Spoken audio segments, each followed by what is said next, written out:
اللہ رب محمد صلی اللہ علیہ وسلم نحن عباد محمد صلی اللہ علیہ وسلم اما بعد۔ اللہ رب العالمین نے مسلمانوں پر جو مالی عبادات لازم فرمائی ہے اس میں سے ایک اہم عبادت وہ صدقہ فطر کی ہے۔ صدقہ فطر ہر مسلمان عاقل و بالغ اور آزاد صاحب حیثیت فرد پر اللہ رب العالمین کی طرف سے لازم فرمایا گیا۔ اس میں دو طرح کے تصورات ہیں اور دو اس کے مقاصد ہیں۔ ایک مقصد یہ ہے کہ روزے کی حالت میں انسان جو اس سے بھول چوک سرزد ہوتی ہے، کبھی آنکھوں سے کوئی گناہ سرزد ہو گیا، کبھی سننے میں کوئی گناہ سرزد ہو گیا، کبھی بولنے میں کوئی گناہ سرزد ہو گیا، اور روزہ ان چیزوں سے اس کا جو تقدس ہے وہ مجروح ہوتا ہے اور اس کے آداب پامال ہوتے ہیں۔ تو صدقہ فطر کے ذریعے ہم اللہ رب العالمین کی بارگاہ میں یہ عرض کرتے ہیں کہ باری تعالیٰ ان صدقات کے ذریعے یہ جو میری عبادت میں کوتاہی ہے، عبادت میں ایک نقص و عیب پیدا ہو گیا ہے، اس سے درگزر فرما دے۔ ایک مقصد تو اس کا یہ ہے، اور دوسرا مقصد یہ ہے کہ رمضان المبارک کے بعد عید الفطر کا ایک پرمسرت موقع آتا ہے۔ تو اب ہماری خوشیاں ہماری چار دیواری تک محدود نہ رہے، ہماری ذات تک وہ خوشیوں کا دائرہ کار محدود نہ رہے، بلکہ ہماری خوشیوں میں ہمارے ساتھ ہمارے عزیز و اقارب بھی ہوں، ہمارے وہ مسلمان بھائی ہوں کہ جو اپنے طور پر ان خوشیوں کا سامان خرید نہیں سکتے، اپنے طور پر وہ یہ ساری کوششیں نہیں کر سکتے، اور اپنے طور پر اپنے لیے اپنے بچوں کے لیے مسرتوں اور شادمانیوں کا اہتمام نہیں کر سکتے۔ تو اگر ہم خوشیوں کا دائرہ کار بڑھانے کی کوشش کریں گے تو اللہ رب العالمین ہماری خوشیوں میں برکت عطا فرمائے گا۔ تو صدقہ فطر میں یہ دو اسباب ہے کہ جس کی وجہ سے اللہ رب العالمین نے ہر عاقل و بالغ مسلمان صاحب حیثیت پر صدقہ فطر کو لازم فرمایا۔ اس کی وہی شرائط ہے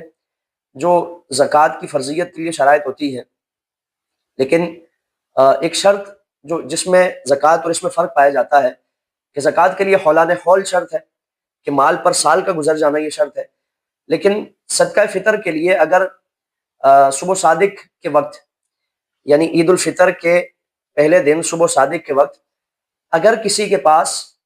اتنا مال موجود ہے جو نصاب کے برابر ہے، جو چاندی کے نصاب 52.5 تولے چاندی کی مقدار میں اگر اس کی مالیت میں کسی کے پاس اتنا نصاب اس کی حاجات سے بڑھ کر آ جاتا ہے تو اب اس پر صدقہ فطر واجب ہے، اور جس پر صدقہ فطر واجب ہے اس پر اپنی طرف سے بھی صدقہ فطر واجب ہے اور اپنی نابالغ اولاد کی طرف سے بھی صدقہ فطر واجب ہے۔ اسی طرح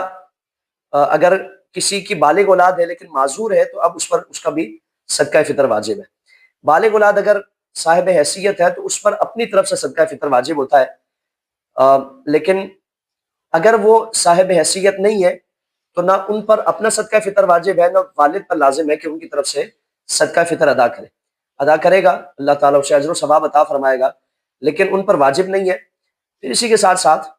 صدقہ فطر کی ادائیگی کا بھی وہی طریقہ ہے جو زکوٰۃ کی ادائیگی کا طریقہ ہے، یعنی مصارف زکوٰۃ وہ مصارف صدقہ فطر بھی ہے کہ جن جن افراد کو صدقہ فطر زکوٰۃ دی جا سکتی ہے ان کو صدقہ فطر بھی دیا جا سکتا ہے، اپنے اصول اور فروع کو چھوڑ کر، یعنی اپنے اوپر کے جو سگے رشتے ہیں، باپ ہے، ماں ہے، دادا دادی ہے، نانا نانی ہے، اسی طرح نیچے کے جو رشتے ہیں کہ بیٹا بیٹی، پوتا پوتی، نواسا نواسی، ان افراد کو چھوڑ کر، اور میاں بیوی ایک دوسرے کو صدقہ فطر نہیں دے سکتے، ان افراد کو چھوڑ کر بنو ہاشم کے جتنے بھی افراد اس سے تعلق رکھنے والے ہیں ان کو چھوڑ کر باقی اور جو امراء ہے، جو صاحب حیثیت ہے، صاحب نصاب ہے، ان افراد کو چھوڑ کر باقی کسی بھی مسلمان کو جو شریف فقیر ہے جس کے پاس اس کی حاجات اصلیہ کے علاوہ کوئی اتنا اضافی مال نہیں ہے کہ جو نصاب کی مالیت کو پہنچتا ہو، ہر اس شخص کو دی جا سکتی ہے، صدقہ فطر بھی اسی کو دیا جا سکتا ہے۔ تملیک فقیر اس کے لیے شرط ہے کہ اس مال کا کسی فقیر کو مالک بنا دینا،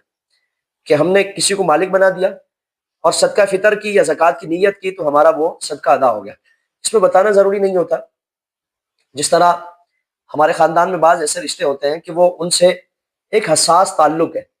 کہ اگر ان کو بتا کر زکوٰۃ دی جائے گی یا بتا کر صدقہ فطر دیا جائے گا یا واجب صدقات دیے جائیں گے تو اب ان کی ایک عزت نفس مجروح ہونے کا اندیشہ ہے کہ وہ شرمندگی میں، شرمساری میں مبتلا ہو جائیں گے اور ہمارے سامنے وہ اپنے آپ کو گلٹی فیل کریں گے۔ تو اب ان کے لیے یہ اجازت ہے جن سے متعلق یہ یقینی بات ہو کہ یہ واقعتاً مستحق ہے تو ہم دل میں نیت کر لیں کہ میں یہ صدقہ فطر دے رہا ہوں یا کوئی بھی واجب صدقہ دے رہا ہوں، میں زکوٰۃ دے رہا ہوں، اور زبان سے ہم کوئی بھی الفاظ کے ذریعے ہم ان کو وہ چیز دے سکتے ہیں، مثال کے طور پر ہم بچوں کی عیدی کے طور پر اس نام کے ساتھ ان کو دے دیں، یا گھر کے اخراجات میں ایک ہماری طرف سے معاونت یا ہماری طرف سے عید کا تحفہ، کسی بھی طور پر ہم ان کو صدقہ فطر دے سکتے ہیں۔ تو صدقہ فطر ہر عاقل و بالغ صاحب نصاب مسلمان پر، مرد و زن پر لازم ہے، خواتین پر بھی لازم ہے، اور بہتر یہ ہے کہ عید سے پہلے پہلے اس کو دے دیا جائے، تاکہ غربا، فقراء، مساکین وہ عید کی خوشیاں خرید کر، سامان خرید کر وہ ہمارے ساتھ شامل ہو جائیں۔ لیکن اگر کسی نے عید سے پہلے نہیں دیا، نماز عید کی ادائیگی ہو گئی، تو اب یہ قضا نہیں ہوتا، بلکہ پوری زندگی یہ واجب الادا ہی ہے، اور سالہائے گزشتہ کا بھی اگر صدقہ فطر کسی نے نہیں دیا تو اب اس پر لازم ہے کہ وہ پچھلے سالوں کا حساب کر کے صدقہ فطر دے دے۔ یہ اس کے سر پر ایک ذمہ ہے، یہ بوجھ ہے، اللہ کی بارگاہ میں خدا نخواستہ اگر کسی کیفیت میں پیش ہو گئے تو اس کا مواخذہ ہوگا۔ صدقہ فطر مختلف اشیاء کے ذریعے دیا جا سکتا ہے، اور ہر شخص اپنی اپنی حیثیت کے مطابق دے۔ اب اگر کوئی شخص ارب پتی ہے، وہ بھی گندم کے حساب سے دے رہے، جو قربانی کا جانور لانے میں مقابلے بازی ہوا کرتی تھی، چونکہ وہ مال دکھتا ہے تو اس لیے ہر ایک کی خواہش ہوتی ہے کہ میں بھاری بھرکم جانور لے کے آؤں، تاکہ معاشرے میں سب کو پتہ چلے کہ میرا جانور اتنا قیمتی ہے، مہنگا ہے، فربا ہے۔ یہ صدقہ فطر ایک خفیہ اور رازداری والی عبادت ہے، تو اس لیے ہم کوشش کرتے ہیں کہ ہم گندم کے حساب سے دیں، تو ہر بندہ اپنی اپنی حیثیت کے مطابق دے۔ اگر گندم کے حساب سے دینا ہے تو احتیاطاً 2 کلو گندم یا اس کی قیمت جو آج کے زمانے میں تقریباً 300 روپے ہے، اس کے حساب سے وہ دے گا۔ اگر کوئی شخص جو کے حساب سے دے رہا ہے تو 3.5 کلو احتیاطاً یہ تقریباً 1100 روپے کے حساب سے اس کی مالیت ہے، اس کے حساب سے وہ صدقہ فطر ادا کرے گا۔ اگر کوئی شخص کھجور کے حساب سے صدقہ فطر ادا کرتا ہے تو وہ 3.5 کلو کھجور یا اس کی مالیت جو بنتی ہے تقریباً متوسط درجے کی جو کھجور ہے